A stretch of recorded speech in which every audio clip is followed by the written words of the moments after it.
بدأنا بسم الله وبالصلاة الله على رسول الله. السلام عليكم ورحمة الله وبركاته. بسم الله والصلاة والسلام على رسول الله وعلى آله وأصحابه ومن والاه، أما بعد.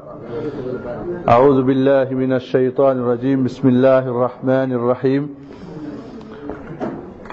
كل نفس ذائقة الموت وإنما توفون أجوركم يوم القيامة فمن زحزح عن النار وأدخل الجنة فقد فاز وما الحياة الدنيا إلا متاع الغرور.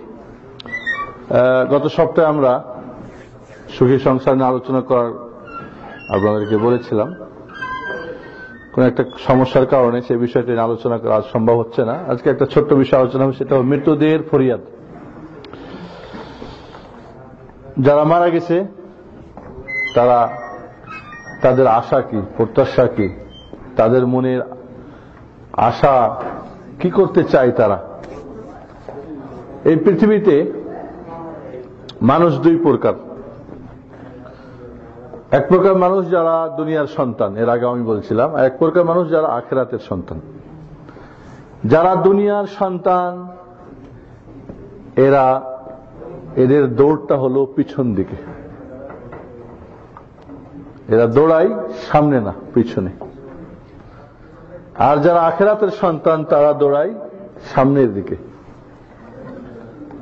অর্থাৎ আখিরাতের সুখ, স্বাচ্ছন্দ্য, আরাম আয়েশ, জান্নাত ইত্যাদি থেকে তারা, যারা দুনিয়ার সন্তান, প্রতিদিনই এর থেকে দূরে সরে যায়। আর যারা আখিরাতের সন্তান এরা প্রতিদিন যেহেতু সামনে দৌড়ায়, এরা ওই সুখ স্বাচ্ছন্দ্যের দিকে সামনে আগাতেই থাকে। এই পৃথিবীতে মানুষ, আশা অনেক মানুষের, কি বলেন, হাদিসে আছে মানুষের বয়স কমে যায় কিন্তু আশা কিন্তু বাড়তেই থাকে। ছোট্ট বাচ্চা এই দুনিয়াতে যখন আসে তখন কত তার আশা ভরসা, বড় হতে থাকে, বাড়তে থাকে, বাড়তে থাকে, বাড়তে থাকে। আলহাকুমুত তাকাসুর হাত্তা যুরতুমুল মাকাবির। মানুষকে অধিক চাওয়া পাওয়ায় হালাক করেছে, ধ্বংস করেছে। একেবারে কবর পর্যন্ত চাইতে থাকে, চাইতে থাকে, আরো চাই, আরো চাই। মরে যাচ্ছে, তারপরে হিসাব করে কোথায় কি আছে না আছে। এই জন্য আল্লাহ নবী আলাইহিস সালাতু ওয়াস সালাম বলছেন, লাউ কানা লিবানি আদম ওয়াদিয়া মিন যাহাব। বনি আদমের যদি একটা স্বর্ণের উপত্যকা, ওয়াদি বলা হয়, দুই পাহাড়ের মধ্যখানে যে নিচু জায়গা, এটাকে উপত্যকা বলে, ওয়াদি বলে। এটা পরিপূর্ণ যদি ভরপুর স্বর্ণের একটা, মানে এতগুলা স্বর্ণের ঢিপ পেয়ে যায়, তো সাথে সাথে আর একটা চাই, দ্বিতীয়টা হলে তৃতীয়টা চাই, তৃতীয়টা হলে চতুর্থ চাই, চাই আর চাই। আল্লাহ নবী বলেন, লা ইয়ামলাউ বাতনা বানি আদম আও ফাহু বানি আদম ইল্লা তুরাব। মাটির চাপা খাওয়া না পর্যন্ত কবরের এর পেট ভর্তি হয় না। চাহিদার শেষ নাই, তার আশা প্রত্যাশার শেষ নাই, তার মনের অনেক কিছুই চাই, মনে অনেক কিছু চাই। কি নাম আপনার? সাব্বির আহমেদ। আপনার মনের আশা কি? বিয়ে শাদী করছেন? কেমন বউ চান? খাই সুন্দরী বাইরের না ভিতরের সুন্দর? তাও আগে না পরে? ভিতরের সুন্দর আগে না বাইরের সুন্দর আগে? মানুষের এই দুনিয়াতে আশার শেষ নাই।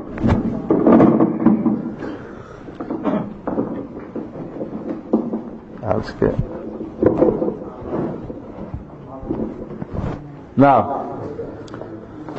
এই দুনিয়াতে মানুষের আশা যার যার শিক্ষা দীক্ষা, তরবিয়ত, পরিবেশ, অবস্থার প্রেক্ষিতে মানুষের চাওয়া পাওয়া হয়। কি বলেন আপনারা? একটা মানুষ যদি গরিব হয়, সবাই বড় লোক, সবার ভালো ভালো গাড়ি আছে, বাড়ি আছে, বউ আছে, টাকা পয়সা আছে, সে গরিব, মনে তার কি চাই, এদের মতো যদি আমার একটা বাড়ি হতো, গাড়ি হতো, বউ হতো। একটা অসুস্থ মানুষ হসপিটালে শুয়ে আছে, নড়াচড়া বন্ধ হয়ে গেছে, এত সুন্দর মজার খানা দানা তার কাছে কিছুই যেন না। ওর কাছে জিজ্ঞেস করেন যে আপনি কি চান, তো বলবে আমার টাকা পয়সা ধন দৌলত যা আছে দুনিয়ার সবকিছু দিয়ে আমি যদি হাঁটতে পারতাম, কিছু খেয়ে মজা পেতাম, এটাই চাইবে। একজন যুবক হতে চাইবে একটা সুন্দরী বিয়ে করতে, একজন ছাত্র চাইবে ভালো তার রেজাল্ট করতে, একজন ব্যবসায়ী চাইবে তার ব্যবসায় ভালো লাভ করার জন্য, একজন রাজনীতিবিদ তার রাজনীতিতে জয় চাইবে। এইভাবে একজন লেখক যার যার কবি তার কবিতায়, যার যার জায়গাতে স্থানে অবস্থানে সে নিজে আরো অনেক হতে চায়, আরো অনেক, তার আশার শেষ নাই। এই দুনিয়াতে মানুষের আশা কাউরি পূরণ হয়, কাউরি হয় না। যাদের হয় তাদের আবার হয়তো মনের মতো হয় না। বিয়ে করতে চাই সবাই, সবাইকে সুন্দরী বউ পাই, সবাই বিদেশ গিয়ে কিছু করবে, সবাইকে বিদেশ গিয়ে সাকসেসফুল হয়। এই দুনিয়াতে চেষ্টা করলে কিছু না কিছুটা তো পূরণ করা যায়, কাউরি না হলে কাউরি না হলে কাউরি তো হয়। কিন্তু এমন একটা দুনিয়া আছে যেখানে আপনি হাজারো কাঁদলে, হাজারো ফরিয়াদ করলে, হাজারো চিল্লালে আপনার মনের আশা কিন্তু সেখানে পূরণ হবে না। সেই দুনিয়াটা আমরা বেশিরভাগ মানুষ ভুলে থাকি। আর ভুলে থাকার পিছনে হচ্ছে আমাদের অনেক বড় লম্বা প্ল্যান। আলী রাদিয়াল্লাহু তাআলা আনহু বলতেন যে আমি দুইটা জিনিসকে ভয় পাই বেশি। কয়টা জিনিসকে? দুইটা। এক নম্বরে হলো প্রবৃত্তির অনুসরণ, নফসের গোলামি, মনে যা বলে তাই। আল্লাহ কি বলছে, রাসূল কি বলছে, কোনটা ভালো কোনটা মন্দ, এত কিছু তার মনে কি চাইলো বাস, মন পূজারি যারা। আর দুই নম্বর হলো অনেক লম্বা আশা, ইয়া করেঙ্গে হুয়া করেঙ্গে তো করেঙ্গে, এই চাই ওই চাই, এই দরকার এই দরকার এই দরকার। কারণ মানুষ যখন তার নফসের গোলাম হয়ে যায় তখন সে সত্য গ্রহণ করতে পারে না বা করে না। আর যখন মানুষের আশা বড় হয়ে যায় তখন সে আখেরাতকে, মৃত্যুকে ভুলে যায়। যার ফলে কোন মানুষ যদি তার মনের চাহিদা পূরণ করতে চায়, আশা অনেক লম্বা করে, ওই লোকটা দেখবেন আস্তে আস্তে আস্তে পদচ্যুত হবে। এই জন্য ইমাম কি বলে আলী রাদিয়াল্লাহু তাআলা বলতেন যে দুনিয়া তুমি আমাকে চাও, দুনিয়া তুমি আমাকে চাও কিন্তু আমি তোমাকে চাই না। তাল্লাকতুকি সালাসা লা রাজাআতা ফিহা, দুনিয়া তোমার আমি তালাক দিয়ে দিলাম 3 তালাক, যেই তালাকের পরে আর কোনো ফেরত নেওয়ার কোনো অবকাশ নাই। আর আমরা তালাক দিতে রাজি না। তালাক দিতে পারি আমাদের বউকে, একদিনে কত তালাক হয়ে যায়, জীবনে কত তালাক দেয়, কিন্তু দুনিয়াকে তালাক হয়তো আমরা দিতে পারি না। বলছিলাম এই দুনিয়ার মানুষের আশা প্রত্যাশা ফরিয়াদ অনেক। আমরা আলোচনা করতে চাই যে মৃত্যু যারা যারা মরে গেছে তাদের আশা ভরসা কি, তারা কি চায়? যারা মরে গেছে এরা দুই প্রকার, ঠিক না? আজকে আলোচনা আমি নিজেও খুব সংক্ষেপে করার চিন্তা ভাবনা করছি, কারণ আজকে আমার সকাল থেকে কেন যেন মাথাটা একটু ব্যথা করতেছে। অবশ্য কারণটা আমার জানাই, আল্লাহ ভালো জানেন।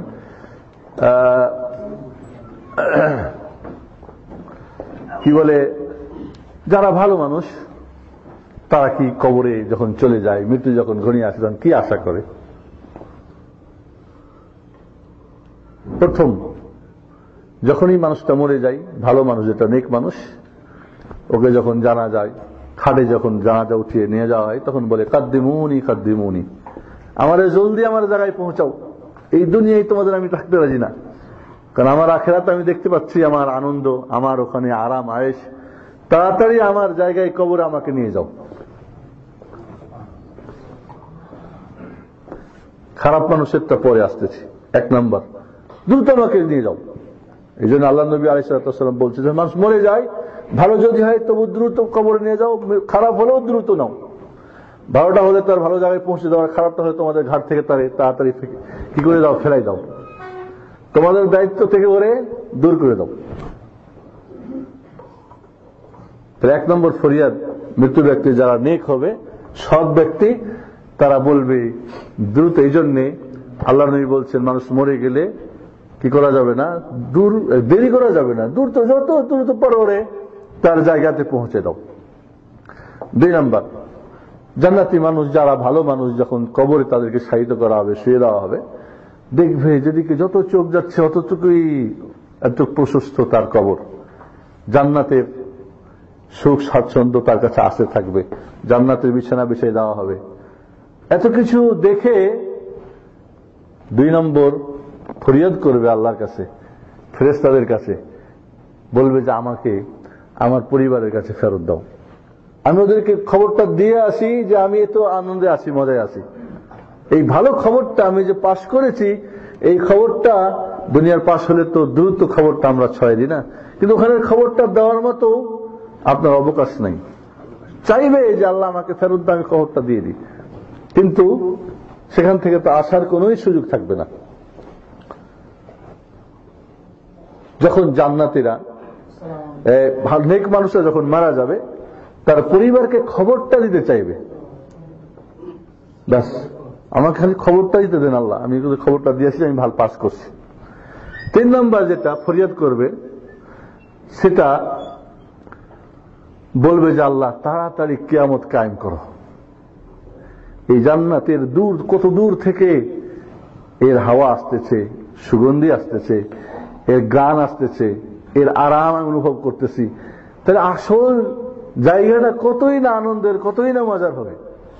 কাজে আল্লাহ দ্রুত কিয়ামত,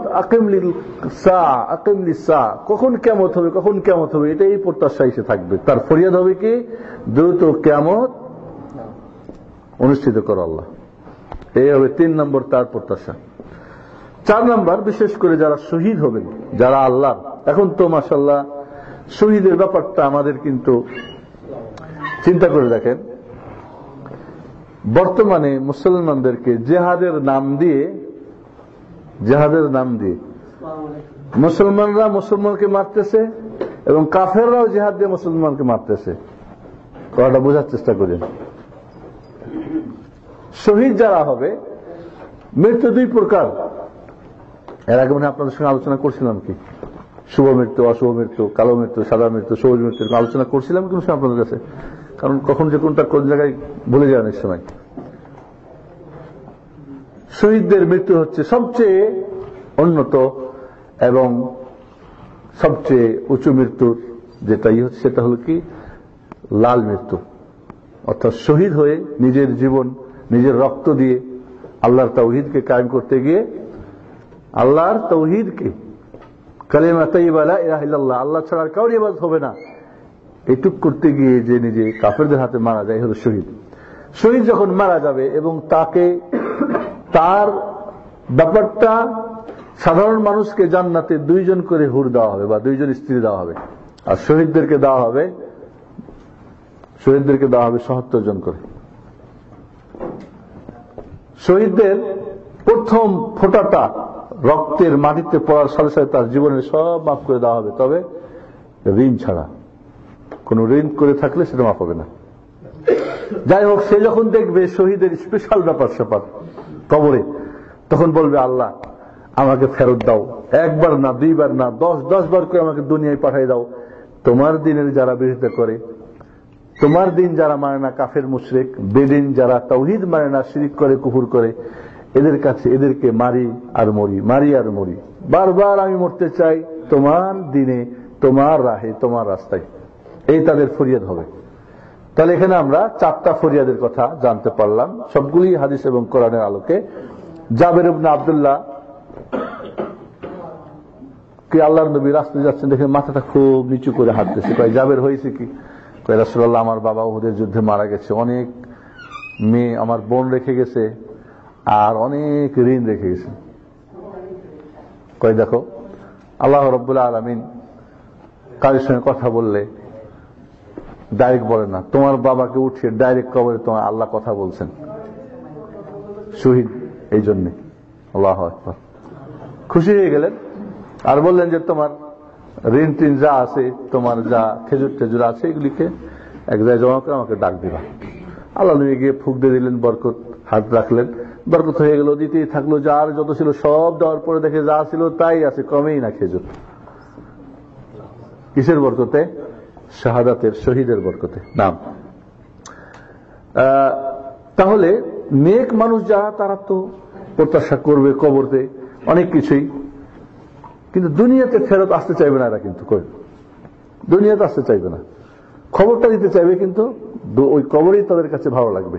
তারা কিয়ামত হতে বলবে, আল্লাহর কাছে তো বলবে যে আল্লাহ আমাদের শহীদরা বলবে আবার আমাদেরকে দুনিয়া পাঠা, আমরা আবার শহীদ হবো ইত্যাদি ইত্যাদি।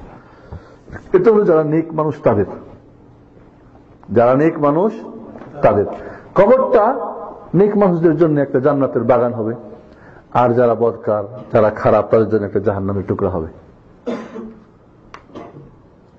এই জন্য কবরের চাইতে বাস্তব কোন নসিহতের আর জায়গা নাই। এই জন্য আল্লাহ বলেছেন তোমরা কবর জিয়ারত করো। কবর জিয়ারতে তোমাদের আখিরাতের কথা মনে পড়বে। নাহাইতুকুম আন জিয়ারাতিল কুবুর ফাজুরুহা ফাইন্নাহা তুযাক্কিরুকুমুল আখিরাহ। ইসলামের শুরুতে কবর জিয়ারত নিষেধ ছিল। এরপরে নারী পুরুষ সবার জন্য কবর জিয়ারতের অনুমতি দেওয়া হয়েছিল। এরপরে নারীদের জিয়ারত বন্ধ করে দেওয়া হয়েছে, শুধু পুরুষরা জিয়ারত করবে। কি জন্য? আখিরাতের কথা স্মরণ করার জন্য, মৃত্যুর কথা স্মরণ করার জন্য। জিয়ারতকে কেন্দ্র করে আমাদের কবর এবং মৃত্যুকে কেন্দ্র করে যত বেদাত সৃষ্টি করছে একদল, অন্য কোথাও কিন্তু এত করতে পারে না। কারণ এটা যেহেতু বিষয়টা স্পর্শকাতর, মানুষ দুর্বল থাকে, যখন যেটা বলে সেটাই মনে করে ঠিক বুঝি। এই জন্য মৃত্যুকে কেন্দ্র করে অনেক বেদাত হয়েছে, যেটার হিসাব নিকাশ নাই, দৈনিক হতেই আছে নতুন নতুন করে। এই জন্য মৃত্যু, এই পৃথিবীতে অনেক কিছু নিয়ে মানুষ মতভেদ করেছে। মৃত্যু নিয়ে কোনো মতভেদ আছে? কি বলেন আপনারা? এই দুনিয়ায় কি দুইটা মত আছে, যে কেউ বলে মরবে আর কেউ বলে মরবে না? সবাই কি মরবে, ভালো হলেও মরতে হবে। আবু জাহল, আবু লাহাব, ফিরআউন আর কারুন মরছে, আর নবী রাসূল সাইয়্যিদুল মুরসালিন নবিয়ানা মুহাম্মদ সাল্লাল্লাহু আলাইহি ওয়াসাল্লাম সবাই মারা গেছেন। মরতে হবে সবাইকে, কুল্লু নাফসিন যায়কাতুল মাউত। তাহলে যারা ভালো তারা তো কবরে যাবে, তাদের ফরিয়াদগুলি তো ভালোই। কিন্তু যারা মন্দ, যারা এই দুনিয়াকে সবকিছু মনে করেছিল, আখিরাতকে ভুলে গিয়েছিল, তারা যখন মরে যাবে তখন তারা কি ফরিয়াদ করবে? তারা কি চাইবে? প্রথম চাইবে তারা 2 রাকাত নামাজ পড়ার সুযোগ।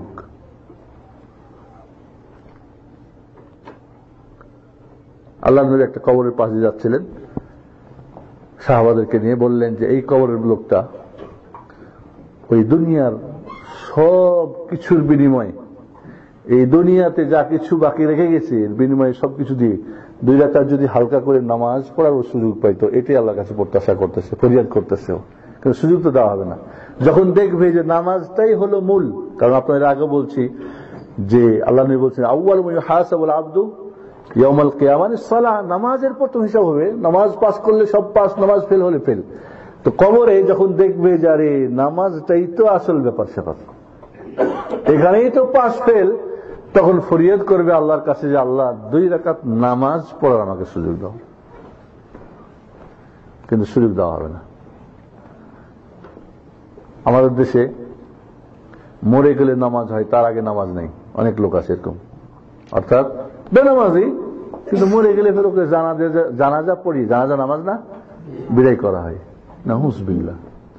সারা জীবন যে জীবিত অবস্থায় আল্লাহর 5 ওয়াক্ত করে নামাজ দৈনিক লঙ্ঘন করলো, আর ওই লোকটার জানাজা দিয়ে তাকে কবরে দিতে হবে, এই চরম বেয়াদবি স্পর্ধা, এই যে বেয়াদবিটা করে এক শ্রেণীর মোল্লারা, এটা অত্যন্ত জঘন্য কাজ। এর চেয়ে জঘন্য কোনো কাজ নেই। এর মানে বোঝা যায় যে হুজুর 10 টাকা 5 টাকা 50 টাকার বিনিময়ে বুঝি লোকটারে পার করে দিল আর কি। আমাদের দেশের হুজুরা তো মাশাআল্লাহ পার করে লোকজনকে। আখিরাতের কান্ডারি ভান্ডারি সব অনেক বসে আছে, সারা জিন্দেগি নামাজের খবর নাই। এই জন্য আমি বলি অনেক সময় যে আমাদের দেশে মানুষ মরে গেলে আর কেউ কাফের থাকে না, মুসলিম থাকে না। মরে গেলেও ভালো হয়ে গেল। বলেন সবাই লোকটা কেমন ছিল? সেদিকে এই জন্য কে বলতেছিল মুয়াজ্জিন কই? হ্যাঁ, কি বলে? অনেক ভালো ছিল। সবাই বলেন, আবার হুজুরই বলে দেয় সবাই বলেন ভালো ছিল। নাউযুবিল্লাহ। এটা যদি মনে করেন আমি জানি না যে লোকটা কেমন ছিল, গেলাম সবাই মিলে বলে যে লোকটা ভালো, আর ওর সঙ্গে হয়তো একটা বেচা কিনা করে আমাকে ঠকাই দিলেন, কথার কথা লেনদেনে, আল্লাহকে কি ফাঁকি দেওয়া যাবে? আল্লাহ জানে না লোকটা না ভালো না মন্দ? শুনেছেন আপনারা যে কোন লোকের ব্যাপারে বলছে না না লোকটা ভালো ছিল না, খারাপ? আবার কেউ চুপ থাকলে হুজুর বলেন সবাই বলেন, কারণ উনি তো ভাড়া, ওনার তো চুক্তি হয়েছে, পার করার জন্য চুক্তি হয়েছে না, পার না করে দিলে হুজুরের তো ভাড়াটা কমে যাবে। নাউযুবিল্লাহ। এই জন্য বন্ধুগণ, মৃত্যু মানুষ প্রথম ফরিয়াদ করবে যে আল্লাহ 2 রাকাত নামাজ পড়তে দাও আমাকে। কাজেই এই দুনিয়াতে আপনি 2 রাকাত নামাজ না, যত পারেন পড়েন, ফরজ নামাজ ব্যতিরেকে নফল নামাজ, এই সুন্নত নামাজ, নফল নামাজের কোন লিমিটেড নেই, যত পারেন পড়তে থাকেন। অনেক সময় দেখা যায় যে আমরা ফরজও পড়ি না, এটা তো অনেক বড় অন্যায়। সেই জন্যে মৃত্যু ব্যক্তি কবরে ফরিয়াদ করবে যে আল্লাহ 2 রাকাত নামাজ পড়তে দাও, কিন্তু সুযোগ দেওয়া হবে না। 2 নম্বর ফরিয়াদ করবে কি?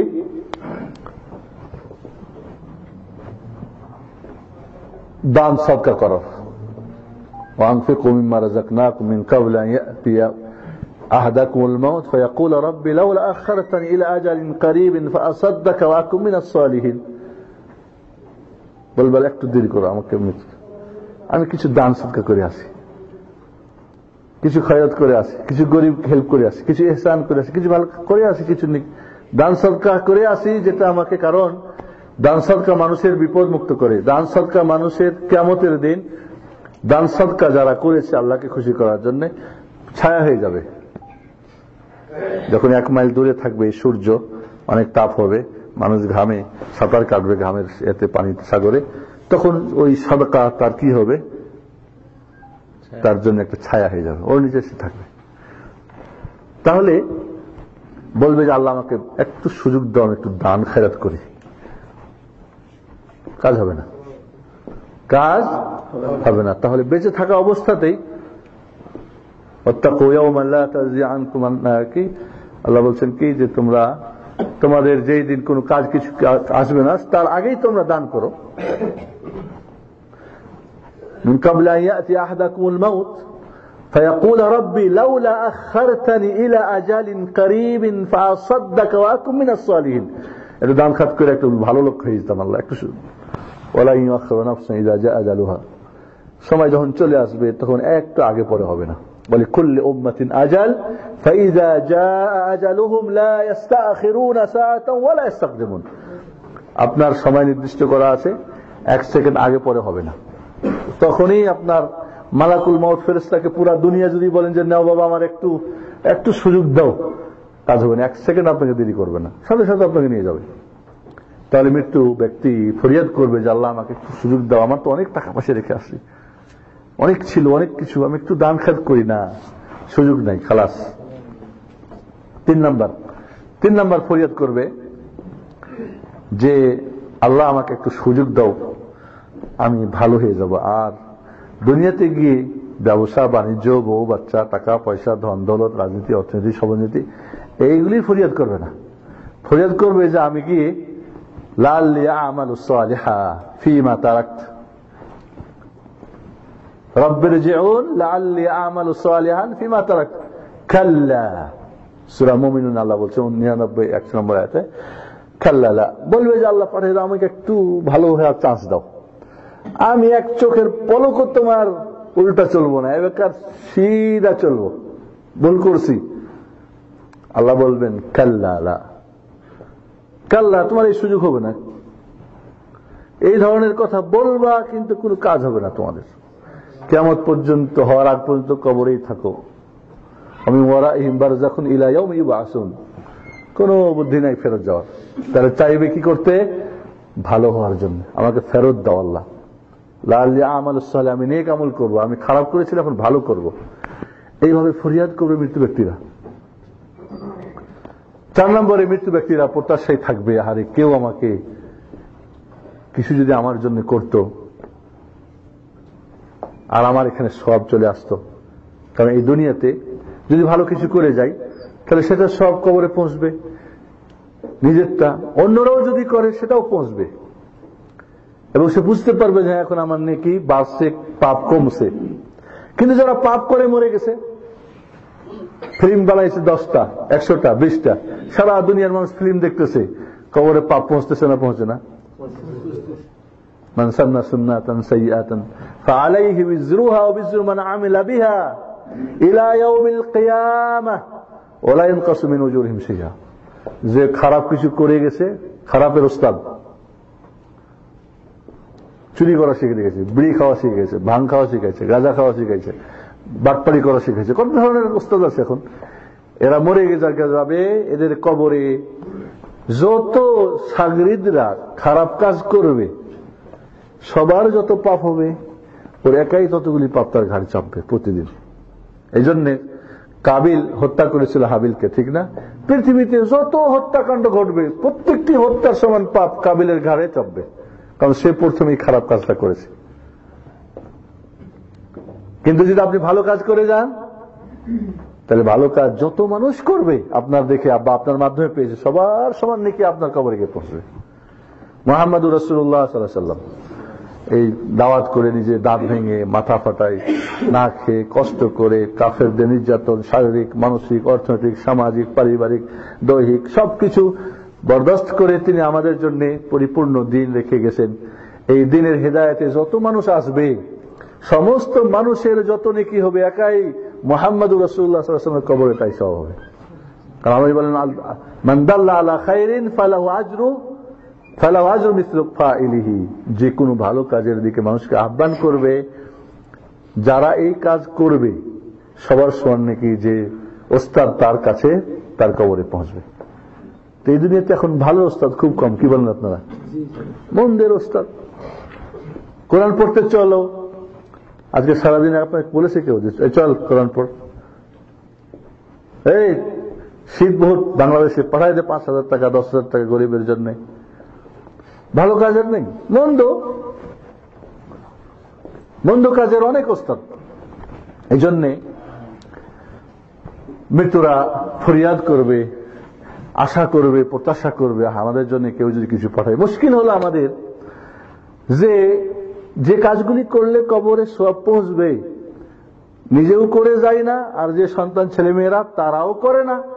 মধ্যখান থেকে কিছু হুজুররা আমাদের সিস্টেম বানায় নিয়েছে যেগুলি পৌঁছবে বলে তার কোনো দলিলও নাই।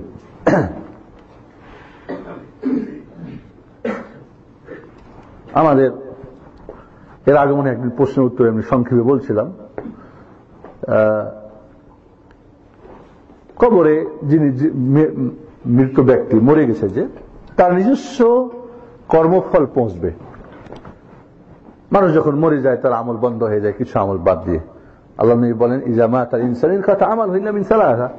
মানুষ মরে গেলে তার সব আমল বন্ধ হয়ে যায় 3টি ব্যতিরেকে। সাদকাতুন জারিয়া, যদি প্রবাহমান সদকা দান করে যায়।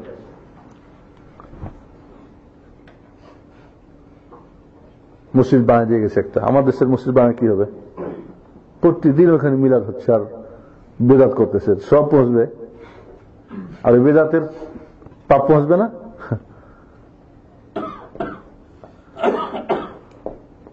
খানকা বানাই দিয়ে গেছে, খানকা থেকে মানুষ শিরিক করতেছে, কুফর বেদাত করতেছে, তো দেখি পৌঁছবে না?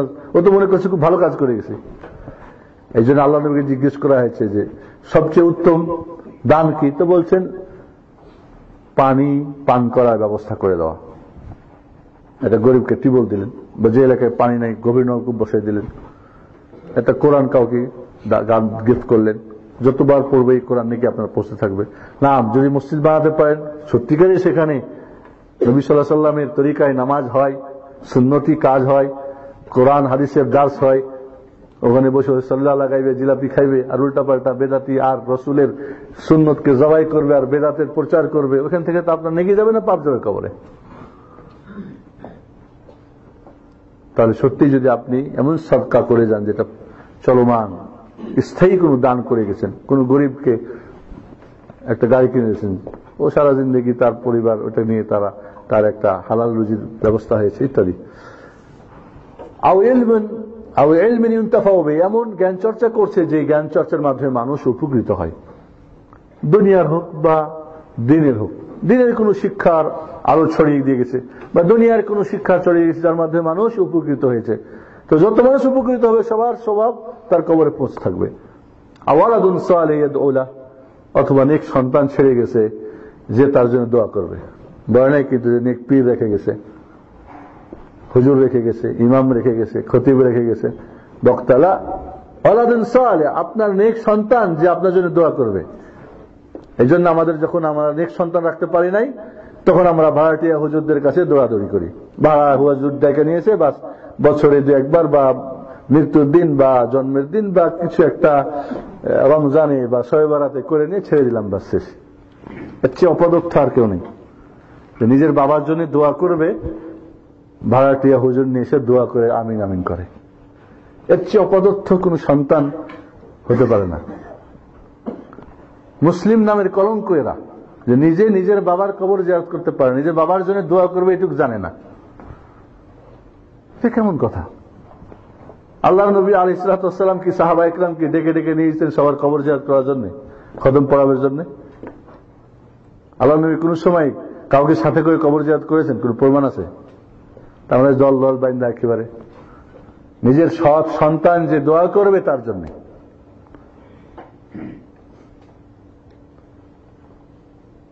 সৎ সন্তান। এবং এই জন্য এই হাদিসটা কার জন্য ফিট?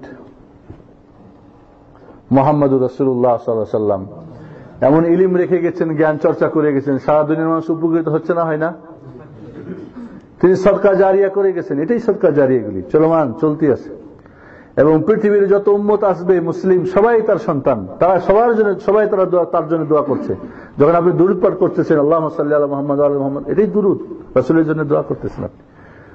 একজন আলেম সে যখন মানুষকে দিন শিখায়, সঠিক দিন, সুন্নত শিখায়, তাওহীদ শিখায়, খারাপ থেকে যখন নিষেধ করে, তারই জন্য এই হাদিসটা প্রযোজ্য। কারণ এই পৃথিবীতে ইমাম বুখারী মরে গেছেন, ইমাম বুখারীর কত সন্তান পৃথিবীতে? প্রতিদিন ইমাম বুখারীর হাদিস কত হাজার হাজার লক্ষ মুসলমান পড়তেছে, সবাই তার সন্তান, সবাই তার জন্য দোয়া করতেছে। দোয়া করছে না, করে না? না। এই জন্যে মৃত্যু ব্যক্তি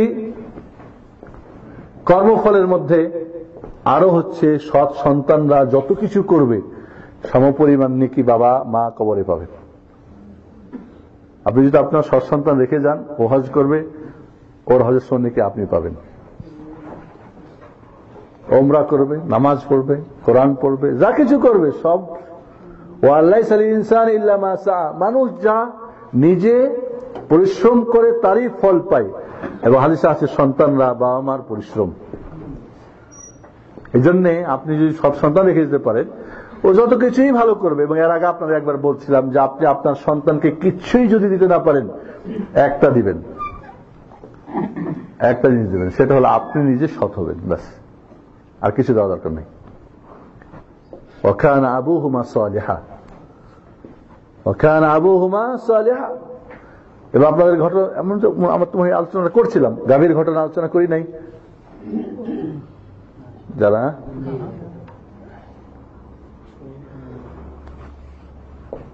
মুসা আলাইহিস সালাম খাজির আলাইহিস সালামের কাছে জ্ঞান শিক্ষার জন্য গেছিলেন। ওখানে গিয়ে সূরা কাহফের অনেক বড় ঘটনা, যে গ্রামে ঢুকলো, খিদে লাগছে বলে কিছু খাওয়া দাওয়া দাও তোমরা, বলে খাওয়া দাওয়া কেউ দিল না। তো একটা দেওয়াল পড়ে যাচ্ছিল। তো মুসা আলাইহিস সালাম বলেন ধরো, খাজির আলাইহিস সালাম বলেন ধরো, এটা সোজা করে দিই। সোজা করে দিল, বলে সোজা করে দিলেন, খাওয়া দাওয়া নাই, টাকা পয়সাও নাই, এটা কেমন হলো? তো যাই হোক, পরে বললেন যে এই ওয়ালটা এমন দুই বাবা মার যারা খুব নেক, ওদের দুইটা ছোট ছোট এতিম বাচ্চা আছে, ওদের কিছু গুপ্ত ধন এই ওয়ালের নিচে পুঁতে রাখা আছে। ওয়ালটা যদি পড়ে যায়, লোকজন ওই আমানতটা নিয়ে যাবে, ছেলেগুলি বড় হয়ে তাদের ভবিষ্যৎ সংসার কি হবে বা জীবন কঠিন হয়ে যাবে। খেয়াল করেন, বাবা মা সৎ ছিল, ছেলেরা এখন নাবালক আছে, ওদের আমানত ওই ওয়ালের নিচে আছে। আল্লাহ দুইজন নবীকে পাঠাচ্ছেন ওয়ালটা ঠিক করার জন্য। বুঝছেন না, বুঝেন নাই?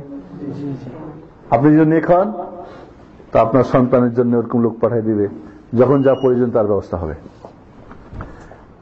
একটা লোক ছিল, গরিব মানুষ, কাঠুরে, কাঠ কাটতো, বিক্রি করতো, খাইতো, বাস হ্যান্ড টু মাউথ, দৈনিক পরিশ্রম করতো, শেষ। মরে গেল। মরে যাওয়ার আগে তার একটা গাভীর বাচ্চা ছিল, বেটি বাচ্চা, কি বলেন আপনারা, বাছুর। তো কে দেখাশোনা করবে? ছেলেটা এখনো ছোট আছে। তো ওই বকনটা, বকনি বা আমরা বলি বেটি বাছুর বা বকনা বাছুর বলে, বা ওইটাকে ওই জঙ্গলের মধ্যে রেখে দিল। জঙ্গল বলে, এই জঙ্গল, এর আমানতটা তোর কাছে দিয়ে গেলাম, আমার পোলা বড় হলে ফেরত দিবি। সুবহানাল্লাহ। তার ইয়াকিন যে আমি আল্লাহর দায়িত্ব পালন করি, আল্লাহর যারা তারা আমার দায়িত্ব পালন করবে। জঙ্গল আল্লাহর, বাঘ, ভাল্লুক, সিংহ, হিংস্র সবাই আল্লাহর, সবাই আমার এইটাকে হেফাজত করবে। আমরা তো আমাদের খেয়ে ফেলবে, খেয়ে ফেলবো না। ঘর থেকে শেয়ারে চুরি করে নিয়ে খাই, চোরে চুরি করে নিয়ে খাই, নেবে না, অসম্ভব। আপনার যে ইমান থাকে আল্লাহর সঙ্গে আপনার থাকে, নেবে না, কোনো চোরও নেবে না, পড়ে থাকলেও চোর রাত নেবে না। ছেলেটা আস্তে আস্তে বড় হলো, এও কাঠ কাটা শুরু করলো। দৈনিক যা উপার্জন করে 3টা ভাগ করে, কাঠ বিক্রি করে 3টা ভাগ করে। একটা ভাগ ওই মৃত্যুর বাবার নামে দান করে দেয়। ওই যে ফরিয়া, ও তো আশায় আছে আমার সন্তান আমার জন্য কি পাঠাবে, দেখবে যে কবরে তার মর্তবা বেড়ে গেছে, মর্যাদা বেড়ে গেছে, বা আযাব কমে গেছে। ফেরেশতারা জিজ্ঞেস করবে কি ব্যাপার, কি হয়েছে? তোমার পোলা তোমার জন্য দোয়া করছে, আল্লাহ, বা দান করছে। হাদিসে আছে দোয়া করছে, দোয়া করার কথা আছে। তোমার সন্তান তোমার জন্য দোয়া করছে, এই জন্য আল্লাহ তোমার কবরে আযাব মাফ করছে বা তোমার মর্যাদা বাড়িয়ে দিয়েছে। হুজুর দোয়া করছে এই কথা কিন্তু হাদিসে নাই। আর কাজও হবে না এরকম ভাড়াটিয়া। যদি সে স্বেচ্ছায়, না জানিয়ে, না পয়সা নিয়ে সে একাকেই দোয়া করে, কবর জিয়ারত করতে গিয়ে সহজে দোয়া করছে, নামাজের পরে দোয়া করছে সবার জন্য, সেটা আলাদা কথা। ভাড়াটিয়া দোয়া কোনো ফায়দা নেই। যাই হোক, একটা ভাগ দান করে দেয় বাবার নামে, একটা মার হাতে দেয়, একটা দিয়ে দৈনিক খাওয়া দাওয়া নিয়ে সে মার কাছে দেয়, পাক করে খাইত। ছেলে বড় হলো, মা বললো তোমার বিয়ে দিতে হবে, তোমার বাবার একটা আমানত আছে, ওই জঙ্গল থেকে যাও নিয়ে আসো। কি আমানত বলে? এরকম একটা বাছুর আছে, বেটি বাছুর। তো মা কোথায় এত বড় জঙ্গলে খোঁজ করে পাবো? ডাক দিবা, বলবো আমার বাবার আমানত জঙ্গল ফেরত দে, ধরে নিয়ে আসবা। তো গিয়ে বলছে, দেখে ঠিকই গোল্ডেন কালারের একটা মোটা সোটা, অনেক বড় সড়ো, অপূর্ব এক সুন্দর একটা গাভীর বাছুর বা বেটি বাছুর এসে আছে। কোন কোন তাফসীরে এই ধরনের লিখছে যে এগুলি হাদিস থেকে না, ইসরাইলিয়াত বলে আর কি। আল্লাহ নবী বলছেন যে বনি ইসরায়েলদের বর্ণনা করতে পারো, সত্য মনে করো না, মিথ্যা মনে করো না। কিন্তু গাভী সূরাতুল বাকারা তো ঘটনা সত্য। যাই হোক, তো গাভী নাকি কথা বলছে যে আমার পিঠে উঠো। কয় না, আমার মা তোমার পিঠে উঠতে বলে নাই। কয় তুমি যদি আমার পিঠে উঠতে তাহলে আমি ভেগে যেতাম, কারণ তোমার মার তুমি আনুগত কিনা এটা দেখতে চাচ্ছিলাম। যাই হোক, ধরে নিয়ে আসলো, বলে যাও বাজারে বিক্রি করে দাও। মনে করে সেই যুগের বলে 10 দিরহামে বিক্রি করে দেবা। আল্লাহ রাব্বুল আলামিন ওই সময় মূসা আলাইহিস সালামের সময় এক ভাতিজা, তার চাচার একমাত্র মেয়ে, অপূর্ব সুন্দরী এবং অনেক টাকা পয়সা ধন দৌলতের মালিক হওয়ার জন্য চাচারে হত্যা করে অন্য গ্রামের ফেলে দিয়ে চলে এসে সকালবেলা চিল্লাচিল্লি করে যায়, তোমরা আমার চাচাকে মেরে ফেলছো। গ্রামবাসীরা এসে মুসা আলাইহিস সালাম বললেন, আপনি আল্লাহর রাসূল, আপনার কাছে ওয়াহী আছে, আপনি এটা একটা ফয়সালা করেন, আমরা তো কেউ হত্যা করি নাই, এতে বিপদ কেমনে কি করা যাবে? আল্লাহ রাব্বুল আলামিন এর কাছে যখন মুসা আলাইহিস সালাম ফরিয়াদ করলেন, তো বললেন যে ওদেরকে একটা গাভী জবাই করতে বলো।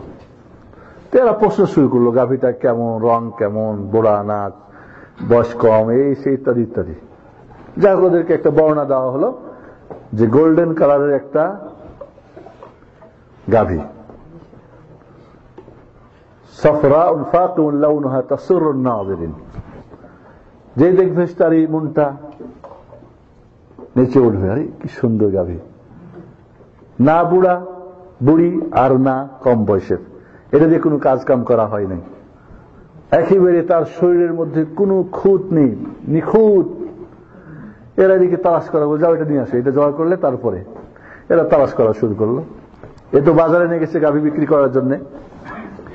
গাভী আল্লাহ রাব্বুল আলামিন একজন ফেরেশতা পাঠিয়ে দিয়েছেন, ওই দলটা এখনো এই বাজারে এসে পৌঁছে নাই। তো ওই ফেরেশতা বলছে, বাবা এটা কত নিবা? বলে 10 দিরহাম। বলে ঠিক আছে, 10-এর জায়গায় 15 নাও, 20 নাও, এই টাকা নাও, গাভী দাও, আমি যাই। কয় না, শর্ত আছে, আমার মা বলে দিয়েছেন রেট ফিক্সড হয়ে গেলে বাড়িতে দিতে হবে, মার হাতে টাকা দিতে হবে। কয় এটা পারবো না। ওই সন্ধ্যা পর্যন্ত ওর সঙ্গে এই বাহানা করে ওই বাহানা করে শেষ পর্যন্ত ফেরত। তাতে লোকজন দেখলো, আরে সবাই বাজারের রাস্তাঘাটে কি আশ্চর্য এক গাভী। এবং 10 দিরহাম ওই সময় কেনার মতো কেউ নাই, কারণ এটা অনেক দাম তখন। একদিন, 2 দিন, 3 দিন বাজারে যায়, ওই লোকটা এসে ডিস্টার্ব করে, আর ওই একই শর্ত লাগাই যে টাকা নাও, দাও। আর এ বলে যে না, আমার মার কাছে যেতে হবে। এরপরে ওর মা বললো, ওই লোকটার সালাম দিয়ে বলবা যে আমার মা বলে দিয়েছেন কত হলে বিক্রি করব। 4th দিন বা হয়তো এরপরে তো বললো, দেখো এই গাভীটা, ঘটনা বললেন যে এই একটা ঘটনা হয়েছে, এই গাভী ওরা খোঁজ করতেছে, বাড়িতে নিয়ে যাও। এখন তো 3-4 দিন বাজারে গেছে, সবাই দেখছে, ওরা তালাশ করছিল, হ্যাঁ এরকম একটা গাভী দেখা গেছে, কোথায়? বলে এইদিকে গেছে। তো ওরাও তালাশ করতে করতে এসে বাড়িতে হাজির। বলে কিভাবে, দাম কত? বলে 1 পাল্লায় স্বর্ণ আর 1 পাল্লায় গাভী। গাভীর সমান স্বর্ণ দিলে বিক্রি হবে, না হলে নাই। এখন পুরা গ্রামবাসী বিপদে পড়ছে, সবাই স্বর্ণ দিয়ে মাপে দিয়ে কয় গাভী দাও, নিয়ে গেছে। গাভী পরে নিয়ে গিয়ে জবাই করে একটা গোস্ত দিয়ে মৃত ব্যক্তির শরীরে আঘাত করলে জিন্দা হয়ে বলছে আমার ভাতিজা আমাকে মারছে, বাস ঘটনা ওখানে শেষ।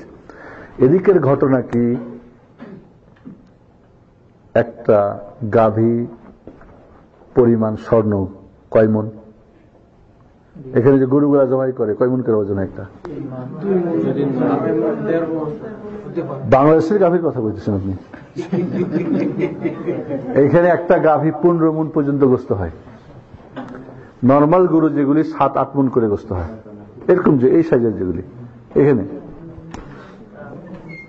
ঠিক আছে। তাহলে এতগুলি স্বর্ণ পেয়ে গেল, আমাদের দেশে বলে 14 গোষ্ঠী বসে খাবে না, খাবে না? ওয়াকানা আবুহুমা সালিহা। সাঈদ ইবনে জুবাইর রাদিয়াল্লাহু তাআলা, সাঈদ ইবনে মুসাইয়িব রাদিয়াল্লাহু তাআলা আনহু রাত্রিবেলা নামাজ পড়তেন, সন্তানকে দেখতে শুয়ে আছে, ওর কথা মনে পড়লে আরো 2 রাকাত বেশি করে নামাজ পড়তেন। আর আমরা 2 রাকাত নামাজ পুরা বাদ দিয়ে বাড়ি ছেড়া বিদেশ, বিদেশ ছেড়া আরো কিছু ইন্না মিন্না এসে করে, মানে শুধু সন্তানের বসে টাকা দিলেই সব হয়ে যাবে। লা, এটা ভুল কথা। নিজেও ধ্বংস হবেন, সন্তানকে ধ্বংস করে যাবেন। কিচ্ছু যদি দিতে না পারেন সন্তানকে, নিজে নেক হন। অনেকেই বলে আমার ছেলে খারাপ, নিজে আগে ভালো হওয়ার চেষ্টা করেন, নিজে ভালো হয়ে যান। যদি কিচ্ছু না দিতে পারেন, দোয়া করে যাবেন আল্লাহ রাব্বুল আলামিন আপনার সন্তানের, আপনার যেরকম তিনি রাজ্জাক, আপনার সন্তান রাজ্জাক, আপনি এত ব্যস্ত হচ্ছেন কেন? ঠিক না? হাজেরা কে আর ইসমাইল কে রেখে গেলেন ইব্রাহিম। আল্লাহ কি ক্ষুধায় মেরেছিলেন? না জমজম পানি দিয়ে সারা দুনিয়ার মানুষের সুন্দর একটা ব্যবস্থা করে দিয়েছেন? তাহলে আপনি যেটা বলছিলাম যে ওয়ালাদুন সালিহ ইয়াদউ লাহু, সৎ সন্তান ছেড়ে যাবে যে আপনার জন্য দোয়া করবে। এই জন্য আপনি ইনশাআল্লাহ সুখী সংসারের আলোচনা, আমি যেটা ভাবছি, মানে একটু কয়েকটা কি লাগবে, পর্ব লাগবে, কমপক্ষে তো 6টা পর্ব লাগবে। সুখী সংসার ইনশাআল্লাহ আমি শুরু থেকে এসে আপনার জন্য সুন্দর মতো করবো আমি চাচ্ছি। আর মাত্র হয়তো 2টা সপ্তাহ আছে, আমি চলে যাব। এর মাঝে কিছু ছোটখাটো বিষয়, যাই হোক। তাহলে আপনার জীবদ্দশায় আপনার কবরে যাওয়ার ব্যবস্থা করে যাবেন। যদি করে না যান, তা আপনার হুজুররা আপনার কবরে পৌঁছার মতো কিছুই রাখে নাই। এরা রাখছে শুধু বেদাত আর বেদাত। আর বেদাত কুল্লু বিদআতিন দালালা ওয়া কুল্লু দালালাতিন ফিন্নার। বেদাত হলো পথভ্রষ্ট, আর পথভ্রষ্টর ঠিকানা জাহান্নাম। বেদাত কি? চুরি করা, ডাকাতি করা, ছিনতাই করা, মারামারি করা, খুন করা, ঘুষ খাওয়া, সুদ খাওয়া, জেনা করা। না, এর চেয়ে জঘন্য, এর চেয়ে জঘন্য কি? 2 রাকাত নামাজ পড়া জঘন্য। কেমনে? যদি ওটা রাসূলের তরিকায় না হয়। আপনি নামাজ পড়লেন, কোরআন পড়লেন, সারা ধরে জিকির করলেন, আমাদের দেশের হুজুররা বলে কি? তাহলে সবই বেদাত। বেদাত কাকে বলে জানেন কি? বেদাত হলো হুয়াল ইহদাসু ফিদ দীন মা লাইসা মিনহু। দিনের মধ্যে এমন কিছু সংযোজন করা যা দিনে নাই, সেটা সংখ্যায় হতে পারে, স্থানে হতে পারে, সেটা পদ্ধতিতে হতে পারে, সেটা কারণে হতে পারে, সেটা কি বলে আপনার প্রকরণে হতে পারে, যে কোনো কিছু হতে পারে। মনে করেন কারণ মেরাজের রাত্রি 27শে রজব আমাদের দেশে মানে না মানে তাই শবে বরাত 15 তারিখ মানে না তো শবে বরাতকে কেন্দ্র করে 100 রাকাত নামাজ মনে করেন, দিনে রোজা, শবে মেরাজকে মনে করে নামাজ পড়া, রোজা করা, এইটাকে কেন্দ্র করে আল্লাহর নবী কোনো নামাজ পড়েন নাই, কোনো ইবাদত করেন নাই, আপনি করলেন, একই বলে বিদআত। কয় আমরা লোকজনকে মিলাদ টিলাদ পড়াই, এরা মিলাদ টিলাদ পড়তে দিবে না, এখন তো বাবার মৃত্যুবার্ষিকী করবে ঢোল ঢাক দিয়ে। আপনার ওই মিলাদ বেদাতের চাইতে ঢোক ঢালও পাপ, ওটাও পাপ, কিন্তু আপনার মিলাদ হলো জঘন্য ওই ঢোক ঢালের চাইতে। বুঝে আসছে না কথাটা? ঢোক ঢাল পিটেও একদিন মনে করবে আর এগুলা ভুল করেছি, কিন্তু যখন মিলাদ করবে সারা জিন্দিগিতে বলবে না যে আমি ভুল করেছি। এই জন্য বেদাতির ভাগ্যে তওবা নাই, তওবা কবুল হবে না তার। বেদাত করা অবস্থায় তার তওবা কবুল হবে না, হজ কাউসার থেকে ভাগিয়ে দেওয়া হবে। এর আগে আলোচনা করছি আপনাদেরকে। সে মালউন, বেদাতিরা আল্লাহর অভিশাপ প্রাপ্ত। এবং শুধু বেদাতি না, যে বেদাতিকে সাহায্য করে, বেদাতিকে আশ্রয় দেয়, সেও আল্লাহর পক্ষ থেকে কি অভিশাপ প্রাপ্ত, মালাউন। আমরা হিন্দুদেরকে মালাউন করে, নিজেই মালাউন যদি বেদাত করে। বেদাত দিয়ে ভরতে ভরতে আমাদের কিছুই রাখি নেই, সব সুন্নতের খবরই নেই আমাদের। কথা হচ্ছে কি, যে আপনি আপনার সন্তান, আপনার নিজের জন্য আপনি করে যান, আপনি সদকা জারিয়া করে যান, এমন কিছু চর্চা করে যান জ্ঞান যেটা আপনার কবরে পৌঁছবে। আপনি আপনার সৎ সন্তান রেখে যান, ব্যাস। আপনি আরেকজনের দুঃখজনক যে আপনার সন্তান কিছুই জানে না, ভাড়া করে করে নিয়ে আসবে, আর হুজুররা নিজেদের পেট পকেট ভর্তি করে চলে যাবে, আপনার তো কিছুই হবে না। আমি সংক্ষেপে আপনাদের লিস্ট কোন এক সময় বিস্তারিত আলোচনা করব। অন্যদের যেগুলি কাজ, সেগুলি কবরে পৌঁছবে নাকি? দোয়া, কবর জিয়ারত একটা দোয়া, কবর জিয়ারত একটা দোয়া। আমার নিজের লোকটাকে জিজ্ঞেস করি, কবর জিয়ারতের দোয়া কি? কবরে যাবেন, জিয়ারত করবেন, কি দোয়া বলবেন? মালিশ কিছু মনে করেন না। আর একটা নিজের লোককে জিজ্ঞেস করে, এই কবর জিয়ারতের দোয়া কি? আর নিজের লোক নেই দেখে, হ্যাঁ হোসেন, কবর জিয়ারতের দোয়া কি? এটা কবর জিয়ারতের দোয়া। হ্যাঁ আইওয়া, কবর জিয়ারতের দোয়া কে বলবেন? বলেন। আসসালামু আলাইকুম ইয়া আহলাল কুবুর। এরপরে হুজুর মালিশ, এরপরে হুজুর সাহেব, এগুলি হলো বেদাত, এগুলোকে বলা হয় বেদাত। আমরা হুজুররা আপনাকে নিজে মাছ মেরে খাবেন এটা সুযোগ করে দিই না, আর ওই হুজুররাকে আপনারা মাথায় নিয়ে নাচেন। কে বলবেন কবর জিয়ারতের দোয়া? না, বসে বলেন। যে কেউ আল্লাহ। হ্যাঁ, السلام عليكم أهل الديار من المؤمنين والمسلمين وإنا إن شاء الله بكم لاحقون نسأل الله لنا ولكم العافية.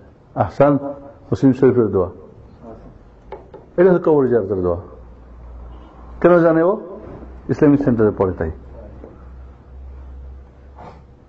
আমরা জানি না কেন, কারণ আমরা বাংলাদেশের হুজুরদের ছাত্র। খুব আশ্চর্য লাগে আমাকে, কবর জিয়ারতের দোয়া। ওই যে আমার বড় ভাই বলছেন কুল হু আল্লাহু আহাদ, এটা কবর জিয়ারতের দোয়া কোথায় আছে? কোন জায়গায় আছে কবর জিয়ারতের দোয়া? আসসালামু আলাইকুম আহলাদ দিয়ারি মিনাল মুমিনিন ওয়াল মুসলিমিন ওয়া ইন্না ইনশাআল্লাহু বিকুম লাহিকুন নাসআলুল্লাহ লানা ওয়া লাকুম আফিয়া। বাস এটা কবর জিয়ারত। আল্লাহর নবী কবর জিয়ারত এটি কি বলছেন, এর বেশি কিছু নেই। বা এই দোয়াটা কয়েক রকম আছে, বা আপনারা যেটা বলছেন ওটা হাদিস সহিহ না। আসসালামু আলাইকুম আহলাল কবর আল্লাহু আকবার, সহিহ হাদিস না। যাই হোক, সহিহ জয়ীফ কিছু তো জানি, আমরা জানি সূরা ইখলাস দাঁড়াই গেল, সূরা ইখলাস পড়ো, এতবার সূরা ইখলাস নাচ পড়েন, অমুক করেন তমুক করেন, এই এটাই কি বলা হয় বেদাত। একেই বলা হয় বিদআত। কোরআন পড়লাম বেদাত, হ্যাঁ কোরআনই হলো বেদাত, এবং এইটা চুরির চাইতে জঘন্য। কারণ আল্লাহ রাব্বুল আলামিন আপনি এটা করতে পারেন নাই, পছন্দ করেন নাই। আপনি কি দিনের শরীয়তের বিধিবিধান করার অধিকার আপনার আছে? আপনার হুজুরের আছে, ইমামের আছে, মাযহাবের আছে? কারণ শরীয়তের কোন বিধিবিধান বাড়ানো কমানো পাওয়ারটা একমাত্র আল্লাহ, স্বয়ং মুহাম্মদ সাল্লাল্লাহু আলাইহি ওয়াসাল্লামের নাই। আল্লাহর মাধ্যমে যেটা বলতেন সেটা উনি করতেন, ওর বাইরে আগে পিছনে। তাহলে যখনই বিদআত করা হয় মানে শরীয়তে যেন ওনার পাওয়ার আল্লাহর শরীক হয়ে গেল। এই জন্য বেদাত এক প্রকার শিরিক, বেদাত এক প্রকার শিরিক আল্লাহর সঙ্গে। কারণ আল্লাহও করতে পারে, আমিও করতে পারি, আল্লাহটা এরকম আমারটা এরকম। নাউযুবিল্লাহ। এবং বেদাত শয়তানের সবচেয়ে প্রিয় গুনাহ। এর আগে আপনারা বলছেন শয়তানের একটা খুব আছে, বাণী আছে, আহলাকতু বনি আদম বিযুনুবি ফাহালাকুনু বিত্তাওবাতি ওয়াল ইস্তিগফার। আমি বনি আদমকে ধ্বংস করি কি দিয়ে? পাপ করে। ওরা আমাকে ধ্বংস করে তওবা করে ক্ষমা চায়, যখন ক্ষমা চায় আল্লাহ মাফ করে দেয়। বললাম বেটারা দাঁড়াও, একটা বুদ্ধি তো আনতেই হবে। পাপ করবার, তওবা করবার, ক্ষমা করবার, পার হয়ে যাবা। কারণ আমার তো পরিশ্রম সব পণ্ড হয়ে গেল, তাহলে তো ওস্তাদের কাজ হলো না। ফাবাসাসতু লাহুমুল বিদআহ। শয়তান বেদাত আবিষ্কার করে দিল, আর এটাকে প্রচারের জন্য এক শ্রেণীর দাড়ি টুপিওয়ালাদের হাতে দিয়ে দিল। বাস, এরা সাধারণ মানুষ কি বেদাত প্রচার করে? কি বলেন আপনারা? এক শ্রেণীর খুব দুঃখজনক ধর্মব্যবসায়ী মোল্লারা ধর্মের নামে আমাদেরকে একেবারে সুন্নত থেকে দূরে সরে দিয়েছে। প্রত্যেকটি ক্ষেত্রে বেদাত আর বেদাত, বেদাত আর বেদাত। নামাজে, রোজায়, হজে, যাকাতে, কোরআনের তেলাওয়াতে, মসজিদের বাইরে, মক্কা, মদিনায়, দুনিয়ায় সব জায়গায় বেদাত দিয়ে ভরে দিয়েছে। সুন্নতের চোখেই পড়বে না। পড়বে কেন? কিভাবে পড়বে? সুন্নত চর্চা করলে তো, পড়লে তো। জিজ্ঞেস করলে না একটা হাদিসের নিতে পারে না, কোরআন ব্যাস শুনছে, দেখছে, করছে। এত লোক করে। ওই যে আমাদের একজন কইছে, আমাদের বাপদাদা সবাই বেতরের নামাজ এইভাবে পড়ছে, এইভাবে। তো ঠিক আছে, আপনি তো হুজুর তো দলিলটা দেন, কয় 2 দিন সময় দাও। আমাদের এক ভাই আপনাদের এখানে উপস্থিত আছে, তো 2 দিন, এখন 2 সপ্তাহ হয়ে গেছে, এখনো দলিল দিতে পারে না। এখন কয় কি তাহলে আমাদের হুজুর? আরে হুজুররা ভুল করেন, ঠিক আছে, হুজুরকে টেলিফোন করেন, আমার মোবাইল নেন, আপনার কোন হুজুরের কাছে টেলিফোন করবেন, নিয়ে আসেন দলিলটা।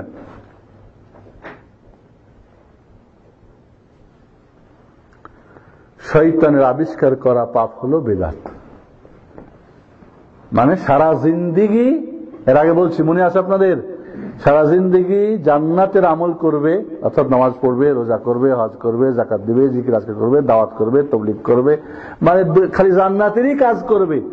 ওর জীবনে কোনোদিন জাহান্নামের কাজ করবে না, চুরি করবে না, ডাকাতি করবে না, হানাহানি, মারামারি, প্রতারণা কিছু করবে না, তারপরে জাহান্নামে যাবে। কেন? শয়তানের 2টা অ্যাটম বম। কি 2টা অ্যাটম বম? শিরিক আর বেদাত। শিরিক করে আল্লাহর হকটা নষ্ট করে দেবে, কারণ ইবাদত করতে আল্লাহর জন্য, করবে আরেকজনের জন্য, ব্যাস আল্লাহটা শেষ। আর করতে হবে কার তরিকায়? মুহাম্মদুর রাসূলুল্লাহ সাল্লাল্লাহু আলাইহি ওয়াসাল্লামের তরিকায়। মুহাম্মদের তরিকা বাদ, চিশতিয়া, ও হলো নকশবন্দিয়া, ও হলো মুজাদ্দিদিয়া, ও হলো আকবরিয়া, ও হলো অমুকিয়া, তুমুকিয়া। কোথেকে আসলে এগুলি? আল্লাহ মুহাম্মদ সাল্লাল্লাহু আলাইহি ওয়াসাল্লামের মাধ্যমে দিনটা পরিপূর্ণ করে দেয় নাই, তো পরিপূর্ণ থাকলে এগুলো আবার আসলে কোথেকে ঢুকলো? এগুলো আসলো কোথা থেকে?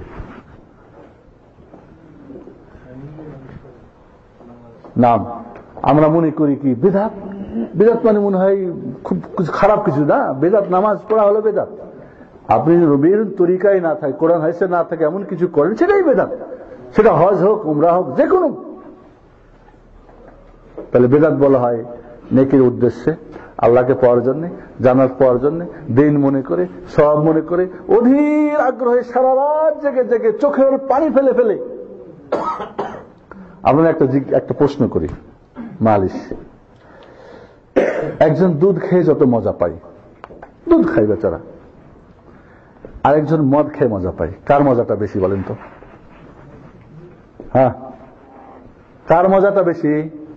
যে মদ পান করে তার মজাটা বেশি। ওরা জিজ্ঞেস করেন তাহলে মদ পাই মজা পাই বেশি মদ পান করে, দুধ পাই তো সাধারণ মনে করে দুধ খেলাম বাস, ওটা আমি ওর কাছে অন্য কিছু কি আছে, অনুভূতি আছে বা কোন শরীরটা শুনেছি মদ খাই না করে এনার্জি হয়, মানে রিমঝিম ঝিম করে নাকি কি হয় শুনি আর কি, কি করে তা তো জানি না, কিন্তু দুধ খেলে তো আমি কোন অনুভূতি নেই। এই জন্যে বেদাতিরা বেদাত করবে কান্দে কেটে, লম্বা দাড়ি নিয়ে, টুপি নিয়ে, তসবি নিয়ে, মাথায় ঘরটা ফেলে দিয়ে, কারণ শয়তান ওইভাবেই তাকে জাহান্নামে নেবে। সারা জিন্দেগি আমল করবে, যাবে জাহান্নামে। ভাগাই যাবে হাজ কাউসার থেকে, ভাগাও কে তোমরা। এখানে শয়তানের জয়। এই জন্য আপনারা ভাবে হ্যাঁ তাহলে তো সবই বেদাত, আমাদের হুজুর বলে সবই বেদাত। তাহলে এই যে মাইক্রোফোন বলছো, চশমা ব্যবহার করছো, ক্যামেরা লাগাইছো, প্রজেক্টর লাগাইছো, এটা বেদাত বলে নাকি? এটা কি সবের জন্য লাগাইছি? মাইকটা কি লাগাইছি যে বেশি নেকি হবে আলোচনায়? করি নাই। এই মাইকটা কি ব্যবহার করছি সবের জন্য? না, এটাকে একটা মাধ্যম, আপনাকে শব্দটা ওই ভাই পর্যন্ত পৌঁছার জন্য।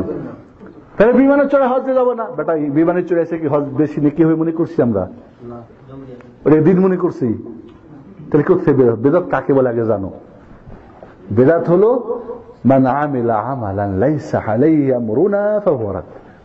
যে কেউ যে কোনো আমল করবে যেটা আমাদের নির্দেশ নেই, হাদিস কোরআনে নাই, সেটাই হলো বেদাত। মান আহদাসা ফি আমরিনা হাযা মা লাইসা মিনহু ফাহুয়া রাদ, বুখারী মুসলিম হাদিস। যে আমাদের দিনের মধ্যে নতুন কিছু সংযোজন করবে যেটা আমাদের নাই, সেটাই বেদাত। তাহলে দিন মনে করে, সব মনে করে, নেকি মনে করে, ভালো মনে করে, আল্লাহকে পাওয়ার জন্য, জান্নাত পাওয়ার জন্য আমরা চেয়ারে বসছি, এই যে চেয়ার বলেছেন চেয়ারও বেদাত। এই চেয়ারে বসে না বসে যদি আমরা মাইতে বসি, তো চেয়ারে বসে কি নাকি বেশি আমাদের মনে করছি, আমরা এটাকে দিন মনে করছি।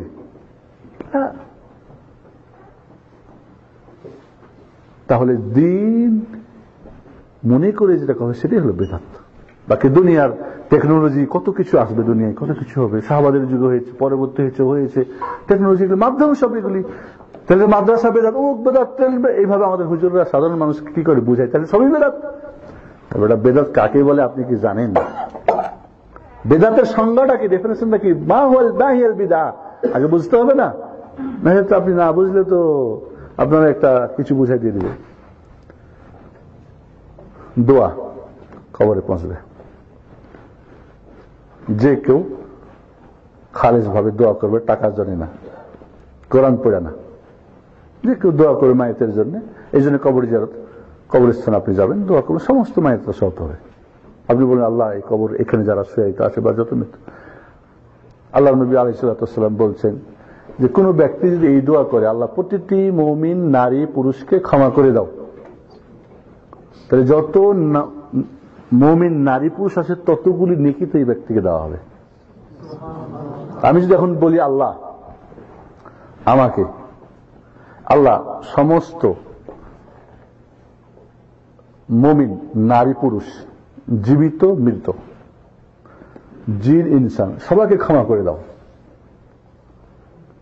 তাহলে যত মুমিন নারী পুরুষ, জিন ইনসান, জীবিত আর যারা মারা গেছে, যত আল্লাহর ইলমে আছে তত নেকি আমাকে দেওয়া হবে। এটা হলো একটা শিক্ষিত মানুষের কাজ। আর মূর্খ কি করবে? সারা জিন্দেগি আমল করবে, কিন্তু দেখা যায় তার আমলের কোন হয়তো বেদাত করছে, উল্টা পাল্টা, নাম্বার তো কম হওয়াই অনেক সময়। আমরা তো এর আগে নামাজের প্রশিক্ষণ দিলাম না? আমরা যে নামাজ পড়ি কত নাম্বার পাই আমরা? পাস করার নামাজ এগুলি। আমাদের নামাজ আসলে নামাজের সঙ্গে মিল আছে? তো মিল যদি না হয়, নাম্বার যদি কমতে থাকে, কোথেকে আপনি পাস করবেন? থার্ড ডিভিশনের নাম্বার দিয়ে আপনি কি জান্নাত চলে যাবেন? নামাজ তো ফার্স্ট ক্লাস হওয়ার জন্য তো আল্লাহর জন্য এবং রাসূলের নিয়মটা দুইটা তো শর্ত জরুরি আপনার জন্য।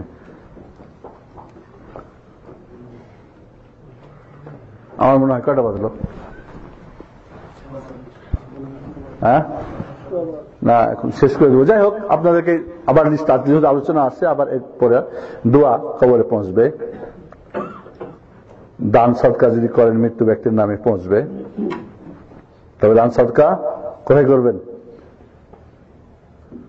আপনার টাকা দিয়ে মাজার বানাই দিবেন, এটাও তো দান।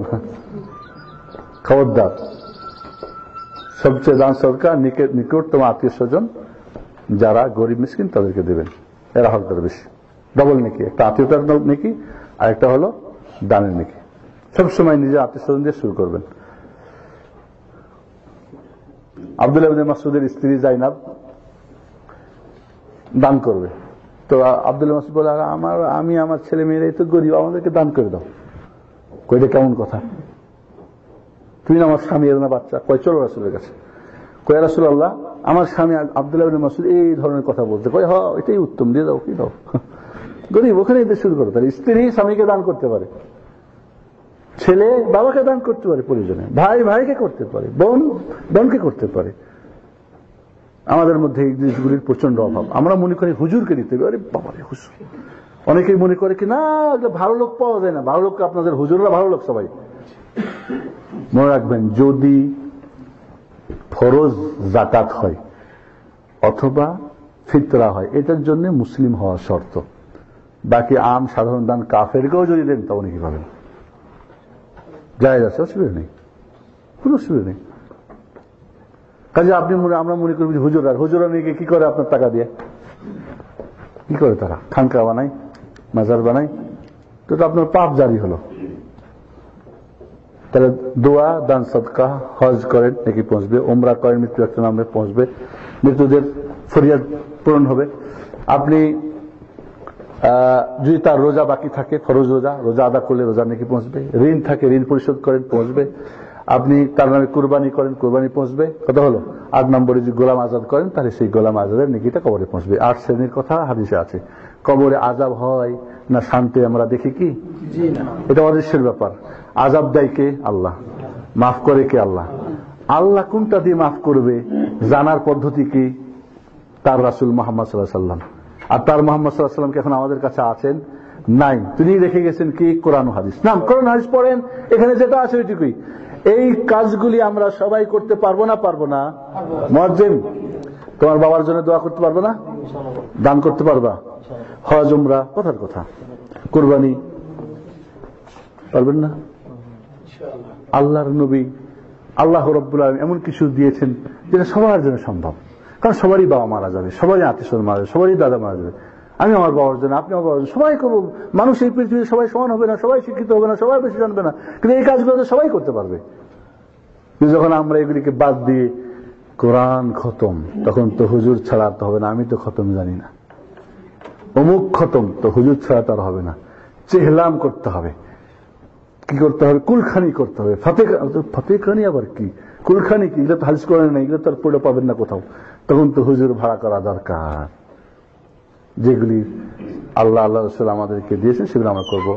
আজকের মতো এখানে আলোচনা শেষ। আকুল কওলি হাযা আস্তাগফিরুল্লাহ। আমি আজকে কিন্তু আলোচনা করতে মাত্র 15 মিনিট, কারণ আজকে এখনো আমি নিজে আলোচনা করে মজা পাই নাই আজকে। আমি নিজে আজকে সকাল থেকে একটু এই জন্যে ইনশাআল্লাহ সামনে হয়তো দেখা যায়। এবার আপনাদের প্রশ্ন বলেন। যাই হোক, লাস্ট কথা বলবো, মৃত্যুর আগে আপনার ফরিয়াদ মৃত্যুর পরে না করে আগেই করে যান, যাতে করে আপনি আপনার আশা পূরণ করতে পারেন। জি বলেন। এখানে বা বাংলাদেশে অনেক সময় গরিব মেয়েদের বিয়ের জন্য সাহায্যের জন্য আসে। এখন ওই ক্ষেত্রে টাকা পয়সা দেওয়া, সাহায্য করাটা কতটুকু ঠিক হবে? গরিব বলছেন, কাজী সে গরিবই যখন, কারণ দান খয়রাত যেটা যাকাত, প্রথম হলো ইন্নামাস সাদাকাতু লিল ফুকারা ওয়াল মাসাকিন। ফকির হলো যা 50 চলে 50 চলে না। একজন মানুষ তার প্রতি মাসে খরচ 10,000 টাকা, পরিবারের 5,000 টাকা ইনকাম আছে, 5,000 টাকা নাই, এই হলো ফকির। 5,000 50 না, 5,000 কম, মনে করেন 4,000 তার ইনকাম আছে, 6,000 শর্ট। এই 6,000 টাকা প্রতি মাসে তাকে দিতে হবে সরকারি ফান্ড থেকে বা আত্মীয় স্বজন গরিব এই হকদার প্রতি মাসে। এছাড়াও যদি তার অন্য কোনো প্রয়োজন হয়, বাড়ি ঘর করতে করতে, সেখানেও তাকে হেল্প করতে হবে। মিসকিন হলো যার 50 মানে 5,000 আছে 5,000 নাই, এও হকদার। কাজে যদি ফকির মিসকিন হয়তো এমনি তো হকদার, অসুবিধা নেই। তবে নিয়ম হলো বিয়ে করবে কে, ছেলে না মেয়ে? বিয়ে ছেলেরা করে না মেয়েরা করে? ছেলেরা করে। তাই যে বিয়ে করবে সে দিবে মোহর, সে মোহর দিবে, তার প্রতি ফরজ। এই জন্যে কোন পুরুষ কোন যুবক বিয়ে করতে পারছে না মোহরের বা খরচাদি বিয়ে, তাকে জাকাত থেকে দেওয়া কি জায়েজ আছে? তাকে জাকাত থেকে দেওয়া তোর মেয়েকে, কারণ মেয়ে মোহর দেয় না, জায়েজ নেই। মেয়ে মোহর দেবে কেন? কারণ এটা শরীয়ত পরিপন্থী কাজ। তবে সে গরিব হিসাবে তাকে দান করতে পারে, সেখান থেকে সে কি করবে, তার বিয়ের কাজে লাগাবে ইনশাআল্লাহ। না কবর জিয়ারতের ব্যাপারে দোয়াটা তো বুঝলাম না, এটা ভালো করে বলবেন। যেমন আমার বাবা মৃত, আহসান, কিভাবে দোয়া করব? কিভাবে আমি কবর জিয়ারত করব? এটা কবর জিয়ারতের সুন্নতি জিয়ারত খুব কম আমাদের এখন, বেদাত এবং শিরক জিয়ারত দিয়ে ভরে গেছে। কারণ সুন্নত যেখানে সেখানে ব্যবসা নাই, কি নাই? দুনিয়ায় ব্যবসা নেই। ব্যবসা কোথায়? আখিরাতে। সুন্নত যেখানে সেখানে ব্যবসা কোথায়? যখনই বেদাত আসবে শিরক, তখন হবে দুনিয়ার ব্যবসা। সুন্নতি জিয়ারত হলো, মনে করেন এটা কবরস্থান বা এটা কবরস্থান বা এটা কবরস্থান, আপনি কোন দিন নির্দিষ্ট না করে, সময় নির্দিষ্ট না করে, ঠিক আছে, দল বলে না, একাকী, রাত্রে হোক দিন হোক, যে কোনো সময় হোক, উজু করে হোক আর উজু ছাড়া হোক, যে কোনো সময় আপনার কবরের স্থান আপনি যাবেন, কবরকে সামনে করে দোয়া করবেন, আসসালামু আলাইকুম আহলাদ দিয়ার মিনাল মুমিনিন ওয়াল মুসলিমিন ওয়া ইন্না ইনশাআল্লাহু বিকুম লাহিকুম নাসআলুল্লাহ লানা ওয়া লাকুমুল আফিয়া। মুমিন মুসলমানরা, তোমাদের প্রতি সালাম, ঠিক আছে, তোমরা চলে গেছো, আমরা তোমাদের পরবর্তীতে আসবো। আমাদের এবং তোমাদের জন্য কি চাচ্ছি? আল্লাহর কাছে আমরা আফিয়াত, মানে আমরা বিপদ মুক্তির চাচ্ছি। আমারও বিপদ আছে, জীবিত তুমি মরে গেছো, তোমারও বিপদ। এর কবর জিয়ারতের দেওয়া হয়ে গেল। এরপর আপনি কবরকে সামনে করে আখিরাতের কথা স্মরণ করে চোখের পানি ঝরাবেন, দিলটা নরম করবেন, এবং কোন আল্লাহ বা দিন বিরোধী কোনো কথা বলবেন না। আল্লাহ বলেন, ওরা না করলো হাজার, আল্লাহ যা অপছন্দ করে এমন কিছু বলবো না। এখানে বলবেন যে আল্লাহ তোমার বাবাকে এই বয়সে নিয়ে এনেছো, আমি এখনো বড় হই নাই, এই যে বন্টন গুলো বিয়ে দিব কেমনে? এটা আল্লাহর তাহলে ফয়সালা আপনি মানলেন না, ঠিক না? দোকানে গিয়ে বললেন, ও বাবা, আমার বাবা কবরে আছে, বাবা ওরে একটু দেখিও, এটা শিরক হয়ে গেল। বাবা দেবে কোথা থেকে? তাহলে এইটা হলো সুন্নতি জিয়ারত। ব্যাস, আপনি যদি অতিরিক্ত দোয়া করতে চান মাইয়েতের জন্য, তাহলে কবরকে পিছনে অথবা ডানে অথবা বামে রেখে এবার কেবলা মুখে আপনি হাতুঠি দোয়া করতে পারেন। কবরকে সামনে করে হাতুঠি দোয়া করবেন না, কোন নামাজ পড়বেন না, কোন সূরা কেরাত কিছু চলবে না। বোঝা গেছে না? নাই? আল্লাহর নবী কবর জিয়ারতের জন্য বলছেন, এই দোয়া শিখিয়ে দিয়েছেন। বড় নাই যে সূরা ইখলাস পড়িও, নাচ পড়ো, ফালাক, এগুলো হুজুরদের ব্যবসা, এগুলো হুজুরদের ব্যবসা। আর ব্যবসা মানে বেদাত, বেদাত মানে গুমরাহ, গুমরাহ মানে জাহান্নাম, কোনো ফায়দা হবে না। এই হলো সুন্নতি জিয়ারত। বেদাতি জিয়ারত সবে বারাত, সবে কদর, আখেরি চাহাম্বা, অমুক চাহাম্বা, 40 দিনে, 3 দিনে, 7 দিনে, অমুক দিন তমুক দিন, কত কিছু এই সেই করে, হুজুর ভাড়া করে, অমুক করে তমুক করে, ঢাল ঢকিয়ে, খাওয়া দাওয়া, কোরআন খতম করে, এই যত কিছু আনুষ্ঠানিকতা সবগুলি বেদাতি জিয়ারত। আর শিরকি জিয়ারত কি? কবরের কাছে গিয়ে কবরবাসীর কাছে বললেন, বাবা আমারে বাঁচা, আমারে দিস, ওর কাছে চাইলেন, আল্লাহ বাদ দিয়ে ওখানে সেজদা করলেন কবরের কাছে গিয়ে, ওখানে মানত মানলেন, জমুক হলে আমার কবর ঈদ করবো, মানত তো আল্লাহর জন্য মানতে হবে, ইত্যাদি ইত্যাদি, যতগুলি শিরকি অঞ্চলে আসবে। তাহলে আমাদের আছে শিরকি জিয়ারত, আছে বেদাতি জিয়ারত, নাই আমাদের সুন্নতি জিয়ারত। দুঃখজনক যে আমরা দেখেন জিয়ারতের দোয়াটাও জানি না। আমি আমার বাবার কবর জিয়ারত করব, রাত্রির অন্ধকারে গিয়ে আল্লাহর কাছে বলবো বাংলা দিয়ে, আমার ভাষা দিয়ে, আল্লাহ এই বাবা আমার জন্য এই করেছে, এই করেছে, এই করেছে, আমি কষ্ট, আমার বাবা কেমন আছে আমি জানি না, আল্লাহ তুমি আমার বাবাকে মাফ করে দাও, ক্ষমা করে দাও, দয়া করে দাও, তাহলে তুমি কবর আজম মাফ করে দাও। আরবি লাগবে? আল্লাহকে শোনার জন্য আরবি লাগবে? কোনো ভাষা লাগবে না। আপনি শুধু কবরটা সামনে করে চোখের পানি ফেলেন বাবার জন্য, অন্তর থেকে যে না দোয়া করছেন, মানে কি বলতে চাচ্ছেন যে আল্লাহ ক্ষমা ক্ষমা করো, অনেক সময় না বলে বোঝানো হয় না, কথা লাগে না, আপনার ভাবেই বলে দেয় আপনি কি চাচ্ছেন। আল্লাহ বোঝে না? বোঝে না? হুজুর তো গেল, যেমন টাকা তেমন দোয়া, ভাড়া করে চলে গেল, বাস। এরকম আরো জায়গায় আছে উনি দৌড় ঝাঁপ করে বেড়াচ্ছেন। আপনি আপনার আল্লাহর নবী আলাইহিস সালাম আয়েশা বলছেন অগণিত কবর জিয়ারত করতেন, কখনোই কাউকে সাথে করে তো কবর জিয়ারত করেনি। কোন প্রমাণ নেই যে আল্লাহর নবী কাউকে সাথে করে নিয়ে কবর জিয়ারত করছে। যদি সিস্টেম থাকতো তো মদিনার সব সাহাবীরা আল্লাহর নবীকে প্রতিদিন ভাড়া করে করে দোয়া করতো।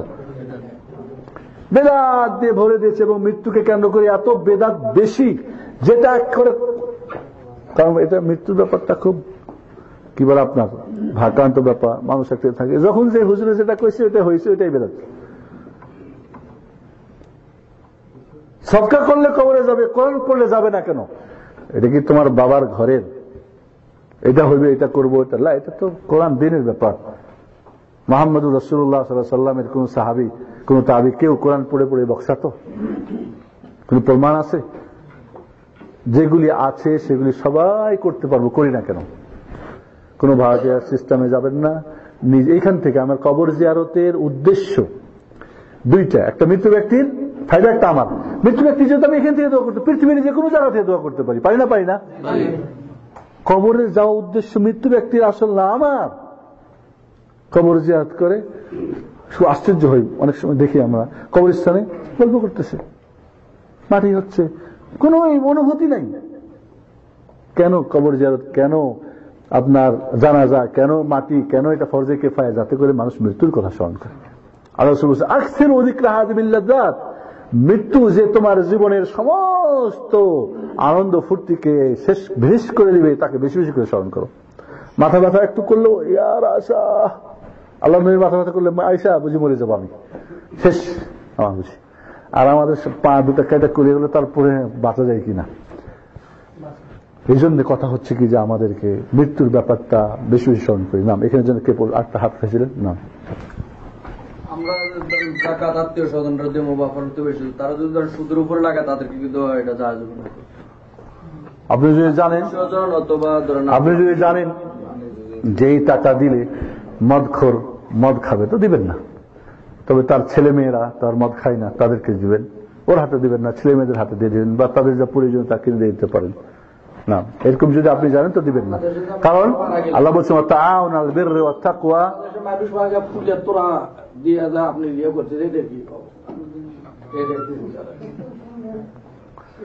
আল্লাহ বলছেন ওয়া তাআউনু আলাল বিররি ওয়াত তাকওয়া, ভালো এবং তাকওয়ার কাজে সহযোগিতা করো। ওয়ালা তাআউনু আলাল ইসমি ওয়াল উদওয়ান, পাপ এবং সীমালঙ্ঘনের কাজে সহযোগিতা করা যাবে না।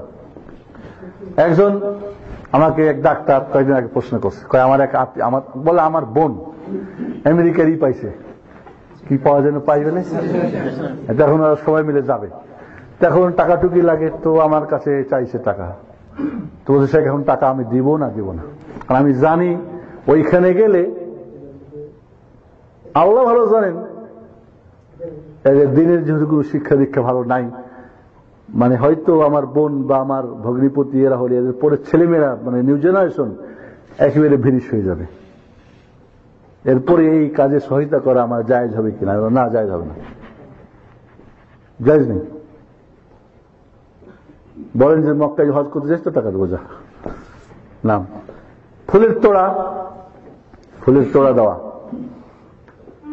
রাজনৈতিক দলরা যার যার ফুলের তোড়া দিয়ে হুজুরের ডেকে ভালো দোয়া করে করে না? বলে কোনদিন যে ফুলের তোড়া দেওয়া যাবে না? বললে হুজুরে ডাকবে না। এটা খ্রিস্টানদের কালচার, কবরে ফুল চড়ানো। ওইখানে ফুল দিয়ে কি হবে? ফুলের কি পাবে? গ্রাম পাবে না? ফুলেরও কোনো মজা পাবে না? কি হবে এটা? মৃত্যু ব্যক্তির সঙ্গে সম্পর্ক রাখা, তাকে সম্মান। আল্লাহ নবী আলাইহিস সালাম বলছেন কবরের উপর দিয়ে হাঁটা চলবে না, সম্মান। মৃত্যু ব্যক্তিরও সম্মান রয়েছে। বসা যাবে না, কবরের উপরে বসা যাবে না, জুতা পায়ে দিয়ে হাঁটা যাবে না কবরের উপর দিয়ে, তাহলে সম্মান আছে। কিন্তু ফুলের তোড়া দিয়ে সম্মান, এটা কার? ইহুদিদের, খ্রিস্টানদের। আমাদের সম্মান সালামু আলাইকুম ওয়া রাহমাতুল্লাহি ওয়া বারাকাতুহু। মুরব্বি যদি হয় তাহলে আপনি হয়তো চুমা খাইতে পারেন তার কপালে, ব্যাস। আপনি এখন অন্য ধরনের সম্মান করবেন, পায়ের মধ্যে প্রণাম করা শিরক। মাথা নিচু করে কাউকে সম্মান করা জায়েজ নেই আমাদের শরীয়ত মুহাম্মদীতে। এর আগে বলছিলাম যে না, মাথা উঁচু করে কদম বসি করা যায়, মাথা উঁচু করে কদম বসি করা যায়। বুঝলেন কথাটা? কদম মানে পা, আর বসা মানে চুমা দেওয়া। মাথা উঁচু করে কি পায়ে চুমা দেওয়া যাবে? এরা হলো আমাদের মুফতি। কয় যদি মুরব্বী হয়, পীর হয়, শ্বশুর শাশুড়ি হয়, তাহলে পা হাত ছুঁয়ে চুমা খাবে। তাহলে আপনার শ্বশুর, আপনার পীর, আপনার মুরব্বী আমার মুহাম্মদুর রাসূলুল্লাহ সাল্লাল্লাহু আলাইহি ওয়াসাল্লামের চাইতে কি বেশি সম্মানী? হ্যাঁ, আবু বকর উমরের চাইতে, আলী উসমানের চাইতে, ইমাম আযম আবু হানিফার চাইতে? তাদের কি পায়ে চুমা দিয়ে কেউ সালাম দিয়েছে? সবচেয়ে সুন্দর সম্মান আল্লাহর নবী আলাইহিস সালাম তার জীবদ্দশায় আল্লাহ সাল্লাল্লাহু আলাইহি বলছেন যে আল্লাহর নবী যদি আমরা বসে থাকতাম, আমরা একবার দাঁড়ায় গেলাম রাসূলকে দেখে, বলল আল্লাহ নবী রাগ হয়ে গেলেন, তোমরা ওই নন আরব ওরা যেরকম ওদের রাজা বাদশাদেরকে সম্মান করো, ওইভাবে আমাকে সম্মান করতেছো, বসো। আল্লাহ রাসূল তার জীবদ্দশায় বসিয়ে দিলেন সাহাবা ইকরামের মতো। আর আমরা এখন বলি যে না, কিয়াম না করলে কি রাসূলকে সম্মান করা হলো নাকি? তাহলে সাহাবার চাইতে কি বেশি, মার চাইতে কি খালার বেশি সময় নাকি আদর? এটা চোরের আলামত। এটা কিসের আলামত? চোরের আলামত। চোর বেশি বেশি করে। অতিভক্তি চোরের লক্ষণ না। খালাস, আজকের মতো তাহলে এখানে ইনশাআল্লাহ। ও আপনাদের নামাজ শিক্ষার বইটার জন্য আমরা টেলিফোন করছি, কিন্তু ওরা আসে নাই, দেখি আবারও আবার স্মরণ করে দিলেন। কারা কারা নিবেন নামাজ শিক্ষা? আমার সবাই নেওয়া দরকার একটা করে। আপনি আমল যদি নাও করতে পারেন, হয়তো আপনি হয়তো ভয় ভয় করবেন না, আপনার সন্তান হয়তো একদিন দেখবে যে বাবার বইটা কিরে পড়ে দেখি তো সোজা হবে, হয়তো ও করবে। বাবি না করলে আপনি স্ত্রী করবে। আজকের জন্য কে বলল? ও এক ভাই বলল যে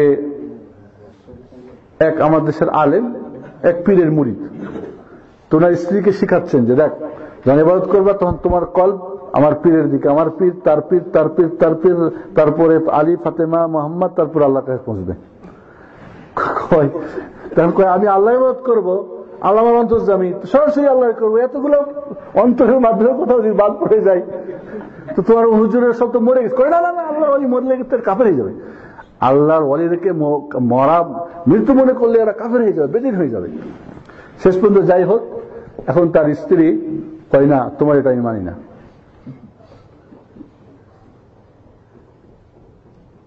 এখন সমস্যা হয়ে গেল, কয়েকগুলো সব তো কাফের হয়ে গেছে, এখন কি হয়ে জন্য সে বসে বসে এখন কাঁদতেছে। আর ও হলো মুসলমান হয়ে আছে, ও পীরকে মোরাকাবা করে করে, মোরাকাবা ইবাদত আল্লাহর জন্য হবে। তো এই ধরনের হলো অবস্থা আমাদের। আজকের মতো এখানে সুবহানাকাল্লাহুম্মা ওয়া বিহামদিকা আশহাদু আল্লা ইলাহা ইল্লা আনতা আস্তাগফিরুকা ওয়া আতুবু ইলাইক। আসসালামু আলাইকুম।